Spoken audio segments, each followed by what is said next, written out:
एक फूले फूले फूले वारिया दूसर बेनी माधव हो। एक फूले फूले फूले वारिया दूसर बेनी माधव हो। सखिया तीसर फूले फूले गजयो भरी चौथ मोरे चले हो। सखिया तीसर फूले फूले गजयो भरी चौथ मोरे चले हो।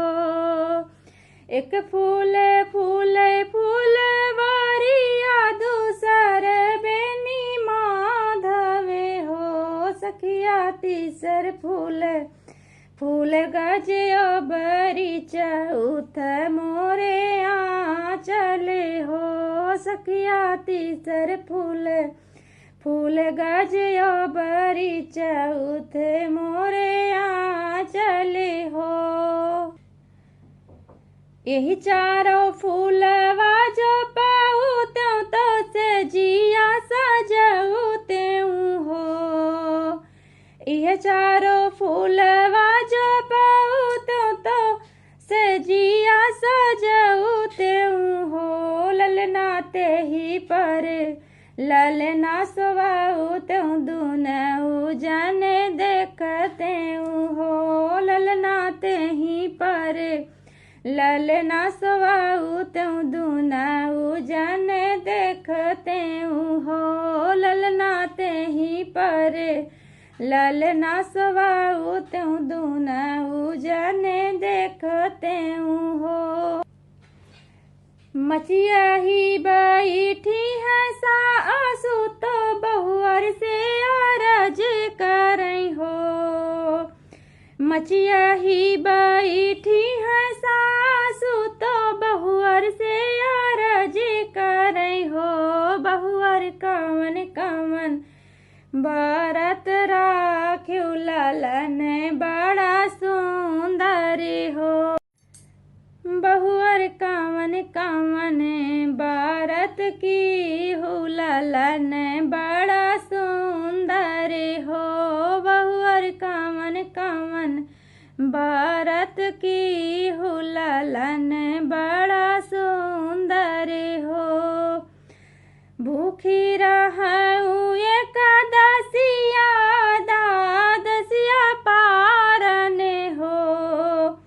भूखी रहे एकादशिया द्वादशी पारने हो। सासू यही विधि राख रविवार ललन बड़ा सुंदर हो। सासू विधि से रहो रविवार ललन बड़ा सुंदर हो। सासू विधि से रहो रविवार ललन बड़ा सुंदर हो। राम रसोइया बैठे जेठानियों नहु हंसी पूछाई हो। राम रसोइया बैठे जेठानियों नहु हंसी पूछाई हो। छोटी कामन का मन फल खायु ललन बड़ा सुंदर हो। छोटी कामन का मन फल खायु ललन बड़ा सुंदर हो। छोटी कामन का मन फल खायु ललन बड़ा सुंदर हो।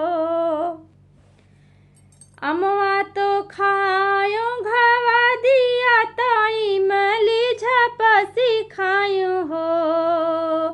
अमवा तो खायो घवा दिया तो इमली झपसी खायो हो। जठनी फोरी फोरी खायो नरियल वाला लन बड़ा सुंदर हो। जठनी फोड़ी फोड़ी खाए नारियल वाला लन बड़ा सुंदर हो। जठनी फोड़ी फोड़ी खाए नारियल वाला लन बड़ा सुंदर बहरे से आई ना नदिया नाहू हंसी पूछाई हो।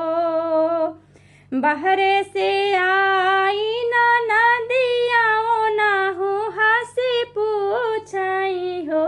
भाभी कवन पुरुष चितलायु ललन बड़ा सुंदर हो।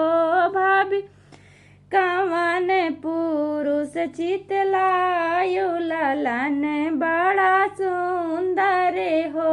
भाभी कवन पुरुष चितलायु ललन बड़ा सुंदर हो।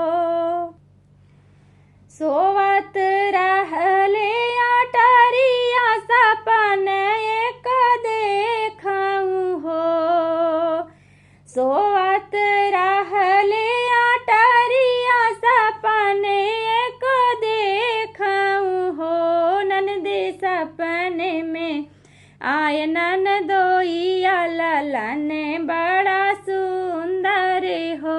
ननदी सपने में आय ननदोइया ललन बड़ा सुंदर हो।